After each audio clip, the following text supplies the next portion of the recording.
Hi friends, welcome to K P S tech. ഇന്ന് നമ്മൾ ഒരു പുതിയ വീഡിയോ സീരീസ് തുടങ്ങുകയാണ്. Power query. നിങ്ങളെല്ലാവരും power B I, power query, power pivot എന്നെല്ലാം കണ്ടിട്ടോ കേട്ടിട്ടോ ഒക്കെ ഉണ്ടാവും. പക്ഷേ ഇതിനെക്കുറിച്ച് ഡീറ്റെയിൽ ആയിട്ട് പല ആളുകൾക്കും അറിയില്ല. എന്താണ് ഇതിൻ്റെ ഉപയോഗം, എന്താണ് ഇത് സംഭവം എന്നൊക്കെ ഉള്ളത്. നമുക്ക് എക്സലുമായിട്ട് ബന്ധപ്പെട്ട് ഉപയോഗിക്കുന്ന ഈ പവർ ക്വറിയെക്കുറിച്ച് നമുക്ക് കൂടുതലായിട്ടൊന്ന് അറിയാൻ വേണ്ടിയിട്ട് ഈ പവർ ക്വറിയുടെ ഒരു സീരീസ് ആയിട്ട് കുറച്ച് വീഡിയോസ് ചെയ്യാൻ ഞാൻ ഉദ്ദേശിക്കുകയാണ്. ഇത് മറ്റുള്ള വീഡിയോകളിൽ നിന്നും വളരെ വ്യത്യസ്തമായിരിക്കും. കാരണം ഞാൻ ഇതിനെക്കുറിച്ച് കൂടുതൽ ഡീറ്റെയിൽ ആയിട്ടൊന്നും പറയുന്നില്ല. ഒരു സാധാരണ യൂസറിന് എന്താണ് ഇതുകൊണ്ട് ഉപയോഗം, അത് വളരെ ലളിതമായിട്ട് സിമ്പിളായിട്ട് അവർക്ക് മനസ്സിലാക്കി കൊടുക്കുക. ഇത് വലിയ വലിയ ആളുകൾ പല വീഡിയോകളും പവർ ക്വറി, പവർ പിവോട്ടിനെ പറ്റിയെല്ലാം ചെയ്തിട്ടുണ്ട്. അതെല്ലാം വളരെ ഡീറ്റെയിൽ ആയിട്ട്, അതെല്ലാം വളരെ വൈഡായിട്ട് ചില ആളുകൾക്കൊന്നും ആ വീഡിയോ കണ്ടാലും ഒന്നും മനസ്സിലാവില്ല. ഇത് ഞാനൊരു ക്യാപ്സ്യൂൾ പരുവത്തിൽ വളരെ സിമ്പിളായിട്ട് ഏതൊരു സാധാരണ വ്യക്തിക്കും, ഒരു എക്സൽ ഉപയോഗിക്കാവുന്ന ഏതൊരു വ്യക്തിക്കും ഇത് ഉപയോഗിക്കാൻ കഴിയുന്ന രൂപത്തിലാണ് ഞാൻ എക്സ്പ്ലെയിൻ ചെയ്യാൻ ഉദ്ദേശിക്കുന്നത്. നിങ്ങൾക്ക് അതുപോലെ അത് മനസ്സിലായിട്ടുണ്ടെങ്കിൽ നിങ്ങളത് സപ്പോർട്ട് ചെയ്യുക. വീഡിയോ ഇഷ്ടപ്പെട്ടിട്ടുണ്ടെങ്കിൽ ലൈക്ക് ചെയ്യുക, ഷെയർ ചെയ്യുക. നിങ്ങൾ സബ്സ്ക്രൈബ് ചെയ്തിട്ടില്ലെങ്കിൽ സബ്സ്ക്രൈബ് ചെയ്യുക. കാരണം ഇനിയും ഓരോ വീഡിയോകളും ഇതിൻ്റെ കണ്ടിന്യൂസ് ആയിട്ട് വരുന്നതാണ്. ഇതിപ്പോൾ ഒരു ഫസ്റ്റ് ഇൻട്രൊഡക്ഷൻ മാത്രമാണ്. പവർ ക്വറിയെ കുറിച്ചുള്ള ഒരു ഇൻട്രൊഡക്ഷൻ വീഡിയോ മാത്രമാണ് ഇത്. ഇതിനെക്കുറിച്ച് കണ്ടിന്യൂസ് ആയിട്ട് കുറച്ച് വീഡിയോകൾ വരുന്നുണ്ട്.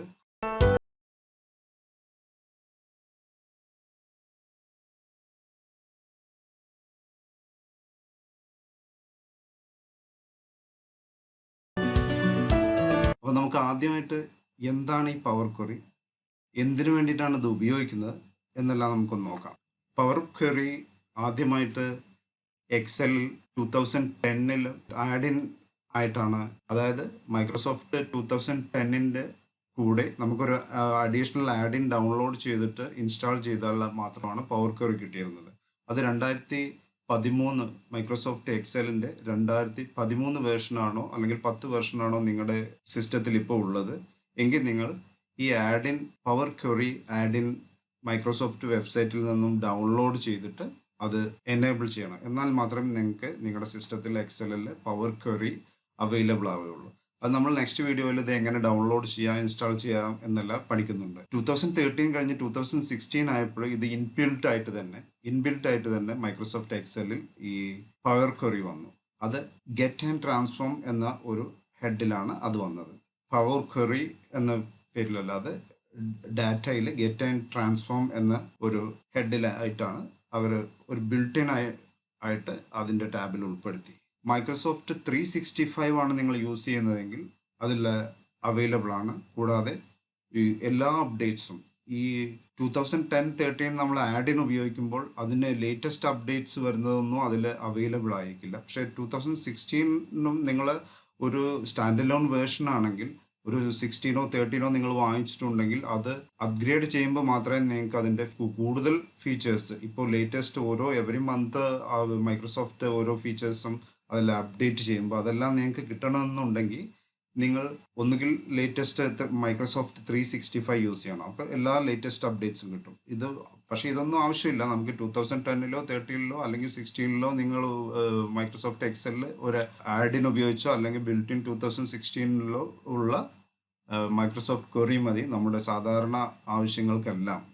വളരെ അഡ്വാൻസ് ആയിട്ടുള്ള അവരുടെ പുതിയ പുതിയ കണ്ടുപിടുത്തങ്ങളെല്ലാം, അവർ പുതിയ ഫീച്ചേഴ്സ് എല്ലാം ആഡ് ചെയ്യുന്നത് ഈ മൈക്രോസോഫ്റ്റ് 365-ൽ നമുക്ക് ഫസ്റ്റ് അവൈലബിൾ ആയിരിക്കും. ഈ പവർ ക്വറി എന്താണ് ചെയ്യുന്നത്, എന്തിനാണ് ഇത് ഇൻസ്റ്റാൾ ചെയ്യുന്നതെന്ന് നമുക്ക് അറിയണമല്ലോ. പവർ ക്വറി ചെയ്യുന്നത് എന്താണെന്ന് വെച്ചാൽ extract, transform and load. Extract എന്ന് വെച്ചാൽ നമുക്ക് പല ടൈപ്പിലുള്ള ഡാറ്റകളും ഉണ്ടാവും. ഇപ്പോൾ ടെക്സ്റ്റ് ഫോർമാറ്റിലുണ്ടാവും, എക്സലിലുണ്ടാവും ഫയൽ. ചില ആളുകൾക്ക് ഡാറ്റാബേസിൽ SQL ഡാറ്റാബേസ്, അങ്ങനെ പല ഡിഫറെൻറ്റ് ടൈപ്പ് ഓഫ് ഡാറ്റകളുണ്ടാവും. ഈ ഡാറ്റകളെല്ലാം നമ്മൾ കളക്ട് ചെയ്ത്, ട്രാൻസ്ഫോം എന്ന് ഉദ്ദേശിക്കുന്നത് ഈ കളക്ട് ചെയ്ത ഡാറ്റകളെല്ലാം ഇപ്പോൾ ഡിഫറെൻറ്റ് ഫയലുകളായിരിക്കും. ഇതെല്ലാം നമ്മൾ എഡിറ്റ് ചെയ്ത്, റിമൂവ് ചെയ്യേണ്ട കോളംസ് റിമൂവ് ചെയ്ത്, ക്ലീൻ ചെയ്ത്, ആ ഒരു ഫയലിനെ ക്ലീൻ ചെയ്തിട്ട് നമ്മളത് എക്സലിലേക്ക് ലോഡ് ചെയ്യുന്നു. തേർഡ് പ്രോസസ്സായിട്ട് നമ്മൾ അത് ലോഡ് ചെയ്യുന്നു.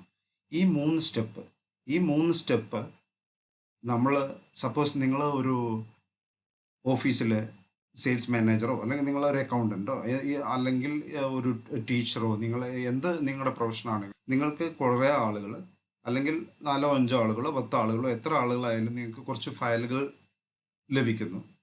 അവരുടെ സെയിൽസ് ഡീറ്റെയിൽസ് സപ്പോസ് ഒരു സെയിൽസ് മാനേജർക്ക് 10 സെയിൽസ്മാൻ്റെ സെയിൽസിൻ്റെ ഡീറ്റെയിൽസ് എവറി ഡേ ഇങ്ങനെ ലഭിക്കുന്നു.